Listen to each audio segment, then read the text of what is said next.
नमस्कार मित्रांनो, आपल्या चॅनलवरती तुमचं स्वागत आहे। आज मिस्टरांना बांगड्या खायची इच्छा झाली होती, त्यामुळे मार्केटमधून बघा जाऊन मी कसे ताज्या आणि फ्रेश हे बांगडे आणलेले आहेत। त्याला स्वच्छ क्लीन केलेला आहे। आता आपण ह्याला बांगडा फ्राय करणार आहोत। आता आपण हा ग्रीन मसाल्याचा बांगडा फ्राय करणार आहे। याच्यामध्ये कोथिंबीर, 2 हिरव्या मिरच्या, आलं लसूण वाटून घेतलेला आहे। व्हिडिओ घ्यायचा विसरले मी गडबडीत।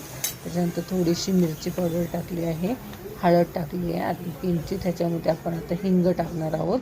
चवीपुरतं मीठ घ्यायचं आहे। बांगड्यामध्ये B12 खूप असतं, त्याच्यामुळे बांगडा खायला चांगला आहे। बांगड्यामुळं आपलं वजन वाढत नाही, रोगप्रतिकारशक्ती वाढते। चवीपुरतं मीठ टाकले तर मग आठवड्यातनं एकदा तरी बांगडा खात जा।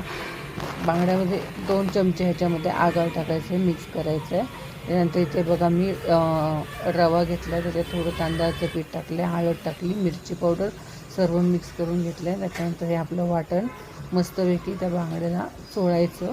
त्याच्यामध्ये त्या चिरा आहे, त्याच्यामध्ये ते छान ते मसाला भरायचा आणि त्याला रवा फ्राय करायचा आहे। आता हे आपण त्या चिरांमध्ये मसाला भरून त्याचा रवा फ्राय करूयात।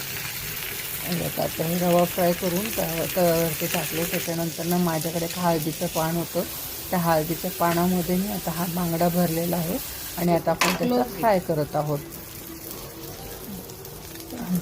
हळदीच्या पानामध्ये केल्यानंतर ना त्याची चव खूप सुंदर लागते। आपली बांगडा डिश तयार आहे।